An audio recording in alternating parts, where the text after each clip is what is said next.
Hello, I'm your host, Brian Callanan. How's the Seattle City Council reacting to a sweep of homeless encampments right outside City Hall? Will the council consider extending hiring bonuses for the Seattle Police Department? And what impact is the ongoing concrete worker strike having on the reopening of the West Seattle Bridge? Council members Lisa Herbold and Tammy Morales answer these questions and the ones you're sending in too, next on Council Edition. We do not have enough places for people to go. And until we do, we're really just moving people from one side of the street to the other. We have given the budget authority to SPD to hire as many police as they think that they can hire. All that and more coming up next on City Inside Out, Council Edition.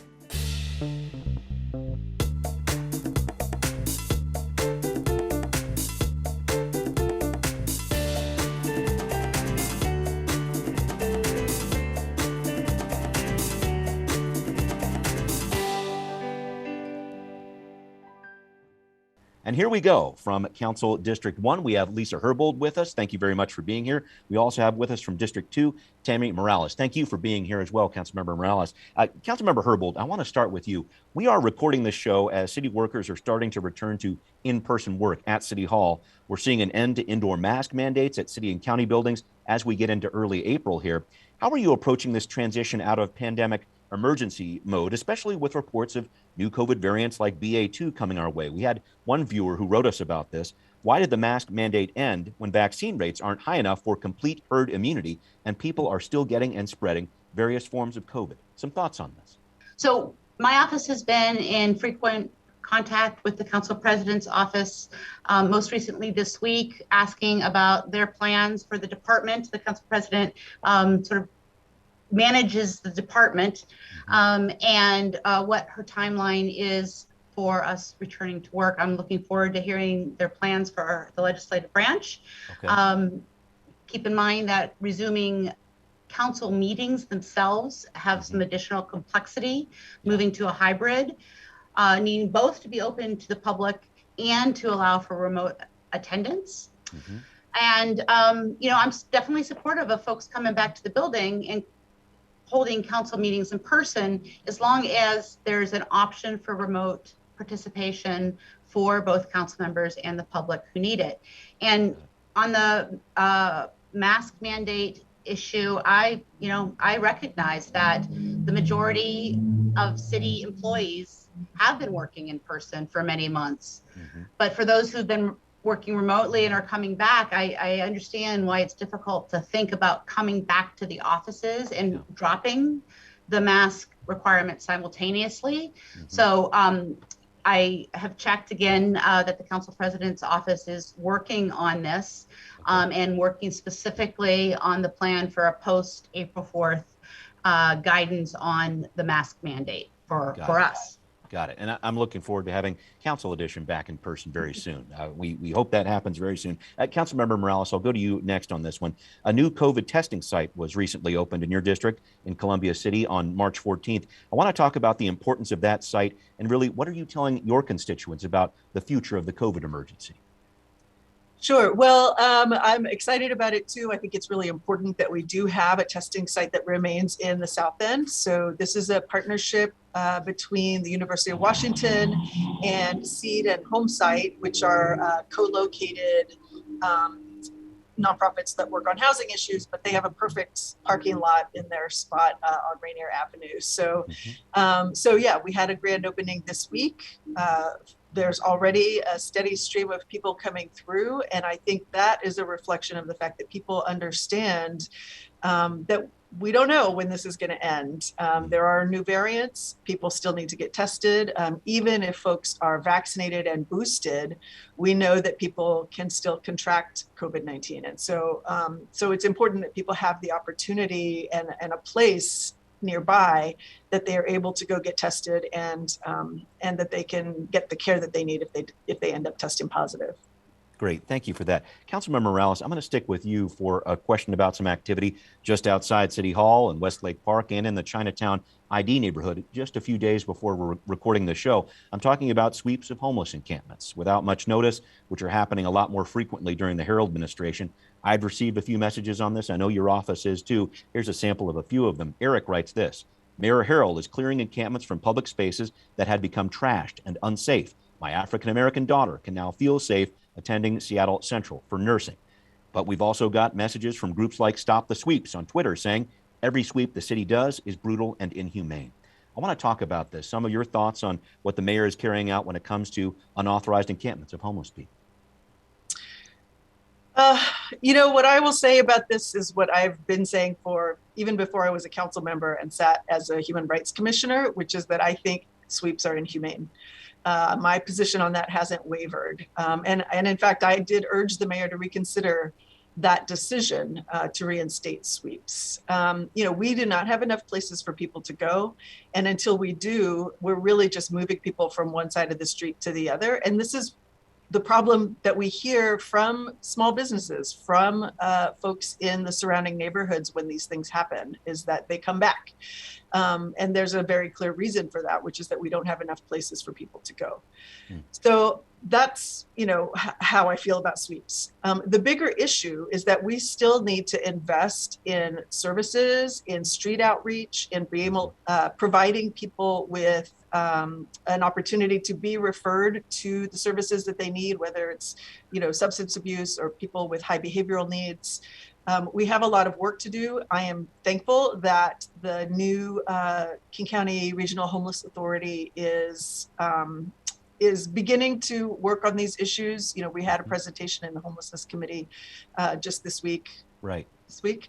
And so there is a lot of work to do before we start to see some real solution to the challenge of people living unhoused on the street. And so I understand people's frustration. I just don't think that sweeps are the way to manage the situation.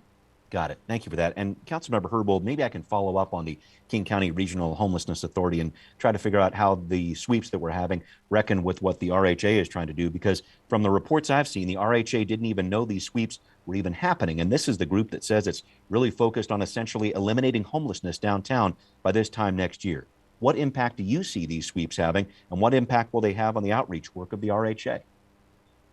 Well, I think one of the things that we've seen in the headlines in the last couple days is that there needs to be, and I know this is a word that is overused in government, but it's really true in this case. We really need to be collaborating with one another, and if we have an effort that's called Partnership for Zero, then everybody who is working towards that goal of eliminating unsheltered homelessness in the downtown geographic catchment needs to be fully aware of sort of the census of folks who are living unsheltered, and the city's HOPE team, who works on deploying folks towards outreach. When the city also identifies something as a obstruction encampment, which technically doesn't get advanced outreach, doesn't get a 48-hour notice, a couple days notice. The RHA needs to know what the city is doing in those cases. And so, I'm really excited. This is something that has just begun. RHA has set up something called a Unified Command Center. It was actually a recommendation of our city auditor many years ago, a city audit report that I requested focused on encampments. And they are just making sure that they're meeting on a regular basis, and they being everybody who is doing outreach. They are working with a by name list and peer navigators to help people downtown find shelter and housing within the goal of 10 months. That's which is right around the corner. That's a very important point there. I know we're going to keep talking about, please. Can I say one other thing about RHA? Was there something else you wanted to add there? There is, please. Definitely. I want to just note that one population that we have not been able to do very much for are folks who are living in RVs, and really hopeful that the $750,000 that the city provided to the RHA, matched by a significant investment from the county, is going to be used to address some of those needs. I know RHA is about to announce new funding. This funding that we've provided to serve folks living in vehicles and in RVs next month. Again, this is an underserved population, and RHA has been working with a vehicle resident group focused on solutions for this group. Great. Thank you for the heads up on that. Looking forward to seeing how that goes. And I know we could talk this entire show about homelessness. I do want to try to tackle some other topics if I could. Back to you, Councilmember Morales. I want your thoughts on what Mayor Harrell is calling Operation New Day, working with police, federal law enforcement officials too. We've seen an increased law enforcement presence in different hotspots around the city. I know that you've had a close eye on the Mount Baker neighborhood and other parts of South Seattle too. The mayor says he wants to stabilize these hotspots first and then come in with social services for people who might need help. What do you think about this approach? I don't think it's the right approach. With all due respect to the mayor, you know, I feel like these sort of enforcement emphasis patrols are things, 9.5 block strategy. These are things that we have done over and over again for years, and they don't work. And the reason they don't work is because they don't get at the root of the problem. You know, as I was saying before, I share the frustration of, you know, trash on the street, people committing crimes. Nobody should have to feel unsafe walking through their neighborhood, walking into a shop, walking to, you know, visit with folks in a neighborhood setting. But the answer to that is to make the kind of investment in supporting people upstream, in getting people into services, getting people into treatment. And so I think, you know, these kinds of, you know, broken window theory of policing is not proven to be effective. When I was working, and as I am continuing to work with folks in the Mount Baker neighborhood, you know, the community was really clear that they did not want police to come sweep homeless people. They wanted police to do their job of responding to criminal activity, whether it's break-ins or assault or gun violence, as we had in the Mount Baker neighborhood. But they also want the city to respond with services. So trash pickup, you know, do something about illegal dumping of washing machines and lawnmowers, those sorts of things that are happening in that neighborhood. So we've been convening with community and with city departments to increase services and with outreach workers to try to get the folks who are living in an encampment nearby the services that they need. And I really believe that that's the way for us to solve some of these issues. Thank you for that. And Councilmember Herbold, I'll ask you this too. You're the chair of the Public Safety Committee on the City Council. You said at the mayor's press conference earlier this month that your understanding of the SPD's plan under Operation New Day includes partnership with organizations that prevent retaliatory violence and provide restorative justice. I'm trying to figure out if we know who these organizations might be. I didn't see any social service groups represented at that press conference in early March, and I'm wondering what this partnership is really going to look like. You're exactly correct, Brian. What I've been telling the mayor's office and what I've been telling the police chief is I want to be able to say that this is different than the 9.5 block strategy. And the way this operation has been described, it is. It is described as a multifaceted strategy, cross-jurisdictional operation. In addition to traditional public safety approaches, includes partnership with organizations that, you know, as you quoted me saying, provides these other services. But this language is in the executive's description of the approach too, and I've been asking for updates on this work to include information about the non-law enforcement efforts, because I want to be able to not just say that this is a different approach, but I want us to be able to demonstrate that it's a different approach and demonstrate that we've learned from things that we've tried before. Okay. Thank you. It sounds like that's a work in progress. I appreciate your input on that. But Councilmember Herbold, let me stick with you about another public safety question here. Hiring bonuses for police officers. So the council approved these last year through the end of December. Former Mayor Durkin pushed back, last minute move, told the SPD to continue them into the year 2022. The council ended up approving them retroactively through January after this information was discovered. So that's what happened. I'm trying to figure out what happens next year. Your stance on hiring bonuses for police in light of the mayor's push to add more officers, and will other city departments get bonus pay too? Because I know that's something you're working on. Yeah. So when the council approved the hiring bonuses through the end of 2021, we also asked that the city do a review of all the city departments, look at the vacancies, look how important those vacancies are to delivering city services, and come back to the council with a recommendation for whether we need a bonus program, not just for SPD and 911, but for other departments delivering critical public services. We know, all right, it's the Great Resignation, that hiring is difficult right now. It's difficult in the private sector, and it's difficult across departments in the public sector. So I'm hoping to get that report soon. It was due on the 1st of March. We did hear it was going to be a little bit late. But I'm hoping to get it soon, because it will include some recommendations that I hope will be actionable for the city. One of the things I wanted to add is the thing that Chief Diaz has explained to me recently is how the hiring bonuses have been functioning. We call them hiring bonuses, but really they've been functioning more like relocation assistance.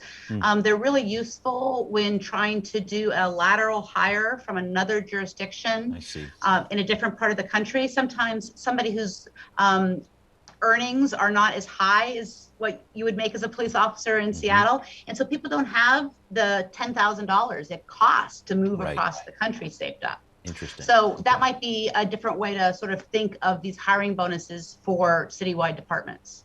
Got it. Okay, that's an interesting twist on that. Councilmember Morales, I want to talk to you about this. Are hiring bonuses the answer, or what can the council do to keep officers on the job? Because as you know, the department has lost hundreds of officers over the past couple of years.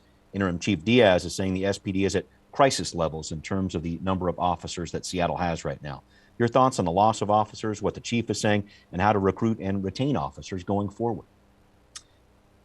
Well, I will first say that I appreciate Councilmember Herbold raising this as a citywide issue, and really considering what kind of offers we are making to other frontline workers in the city who are, dealing with the issue of increased cost of living in the city, and things like relocating as well. As it relates to the police department in particular, I think our officers are some of the highest paid in the country. I don't think that pay is necessarily an issue, as the SPOG president himself indicated recently. If the department's having trouble retaining officers, I think we need to be asking some questions about department management practices, maybe the department culture. What are some of the other reasons why somebody might be leaving the department? Related to the number of officers, Brian, we've talked about this for 2 years, the 2 years that I've been on council. And I've said before that I firmly believe we should be allocating our scarce public dollars in a different way, in a way that increases affordable housing, better access to jobs, mentorship for young people, violence interruption programs, the kind of things that could actually improve community conditions for our neighbors. We spend a lot of money on sort of reaction and not as much on prevention and changing the material conditions that could make our neighbors feel safer and actually be safer. So my position on how we allocate those resources hasn't changed. Got it. But when you hear the chief saying we're at crisis levels, we need more officers, how do you respond to that part? The same way we have, if there is a retention issue, then that's a management question to me. And so we can look at what those issues might be. Okay. I appreciate back and forth on that for sure. Yeah, please, if you could, Lisa. Yeah, I just want to be real clear, because this is a really huge area of misunderstanding with the public. The city council has fully funded the hiring plan for SPD for 2022. And that is an additional 125 officers to be hired. That's more officers than the Seattle Police Department has ever hired before. And that is the largest number that they say they can hire. So when people tell us hire more police, we're working on hiring more police. We have given the budget authority to SPD to hire as many police as they think that they can hire. And it's also important to note that of the 350 or so officers that have left the department in the last 2.5 years, none of them have been laid off as a result of budget cuts. That is another thing that I think really adds to this issue of departmental morale. This idea that the council's actions have reduced funding for staffing police officers' salaries. If I was working for a department and everybody was saying that constantly, I would start looking for another job too. But that's not what happened. Yeah. I appreciate you breaking down those points with me, Councilmember Herbold, and thank you. I know we're going to continue to talk about that, but I want to, if I could, with you, Councilmember Herbold, talk about something the Office of the Inspector General recently put out about the police department, the Sentinel Event Review. This looked back on some of the activity in the early part of the summer of 2020 following the murder of George Floyd. So the OIG made some recommendations about restoring trust between police and the community, how less lethal force like tear gas is used, et cetera. Can you talk to us about your reaction to this report and how do you act on some of these recommendations? Sure. Well, I think the set of recommendations related to the less lethal weapons is something that is still a work in progress. I'm have a meeting later this afternoon with representatives of the mayor's office and SPD to talk about the fact that we have legislated a regulation for less lethal weapons. And in that legislation, SPD was required to submit less lethal weapons policies that reflect the requirements in the ordinance, and they were supposed to submit them in November to the consent decree process for their review, and that hasn't happened. And so, when the OIG says that there are issues of trust and community relationships that need to be repaired, I think this is one great example. This is legislation that the council worked with the public on. We've passed 2 versions of the bill, and this one represents the interest of a large group of people. We included the Department of Justice input, we included the OIG's input, the OPA's input, and the CPC's input. And I think part of building trust is recognizing the public's input to council policies and working together to implement those policies. Got it. Thank you for that. A lot going on in public safety. The search for the new director of the Office of Police Accountability underway, so we'll be keeping tabs on that too. But I wonder if I could switch gears with you, Councilmember Morales. You and Councilmember Herbold serve on the King County Board of Health. You're a vice chair representing the city council there. So you and the board recently voted to repeal King County's bike helmet law as a way to respond to inequitable enforcement. People of color, people who are homeless, arrested for this disproportionately, the stats show. Plenty of comments on this too, as you know. One person wrote this: "Your words and vote spoke powerfully to what true safety means for all those who get around by bike." Another writes, "Is there a budget item for increased head injuries?" So I want to talk about this, how you came to your decision on this, and are you concerned that this is going to lead to more injuries and deaths for cyclists? Well, thank you for that question, Brian. So I did support the helmet repeal. I also support the resolution that we passed that would increase education, public awareness of the need to wear helmets. Look, nobody is questioning the effectiveness of helmets. This particular repeal is about addressing the racist enforcement of the bicycle helmet law. So, SPD has acknowledged that their practices were contributing to this. And so that's part of the reason why they aren't enforcing it. And I think it is important to talk about the next question, though, which is, what is the root cause of bike accidents? Where are these brain injuries coming from? We had a lot of medical professionals weigh in on that Board of Health meeting. A lot of people asking about, what do we do about traumatic brain injury? And I think the real answer to that question is that the cause of the accidents causing brain injury is unsafe streets. It is not safe for people to ride their bikes. And so, distracted drivers who follow cyclists too closely, speeding drivers who make unsafe lane changes. These are all the things that cause people who are riding bikes to get injured.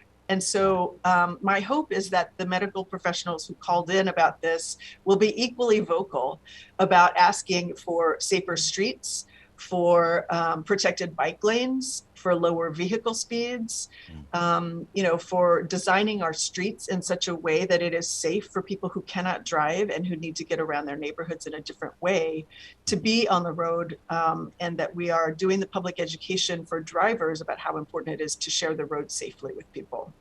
Great, very important issue. And I know, Councilmember Herbold, you've got a ton to say about that too, but I got to talk West Seattle Bridge with you here if I could. The concrete worker strike, certainly a big part of this story, but we've seen these headlines that indicate some concrete workers might be returning to the job. Help us with the backstory here, and then maybe help us answer the question, when's the West Seattle Bridge reopening? Do you know? We're working on it. It's getting close, man. It's getting close. I'm pretty excited. This week, Teamsters Local 174, the concrete mixer drivers, they offered to return to work at 3 locations. That includes Salmon Bay Gravel, Cadman, Seattle, and Lehigh Cement. Really appreciate that the Teamsters recognize the importance of the West Seattle repair. They've identified particular projects in Seattle that they want to get back to work on. I really thank them for noting this. I think there's been conversations happening between the Teamsters and these 3 companies. What I understand the latest is that the companies have noted that they need 5 days to reinstate the mixer drivers. So that sounds like folks are going to be going back to work pretty quickly. One of the issues that we're needing to look at, first of all, I think one of the things that people need to understand is it's the contractor for the project for the West Seattle Bridge, Kramer, North America. They have the autonomy to decide which concrete supplier to work with. And they've made the decision all this time to honor the concrete workers' strike. But they've reached out to all 3 companies. They're waiting for a quote, and clarity on the schedule will come after the concrete is poured and settled. We know the concrete takes about a month to cure. So we're getting there. Okay. Councilmember Morales, I know you want to ask Councilmember Herbold this question too, because this has an impact on your district as well. Can we talk about that as we wrap up the show? Sure. Well, so, the folks in Georgetown are most acutely impacted by this. And, it really is a question for them of, in addition to increased traffic, air quality, noise abatement, all of those things are impacting the folks who live in Georgetown. And so there's certainly an interest in facilitating as much as possible the completion of this bridge so that people can get back to the before times when the West Seattle Bridge was still functioning. Oof, you got it. 2468. Here's how we facilitate. We'll work on this one. Councilmember Morales, Councilmember Herbold, thank you both for joining me. And thanks everyone for watching Council Edition. We'll see you next time.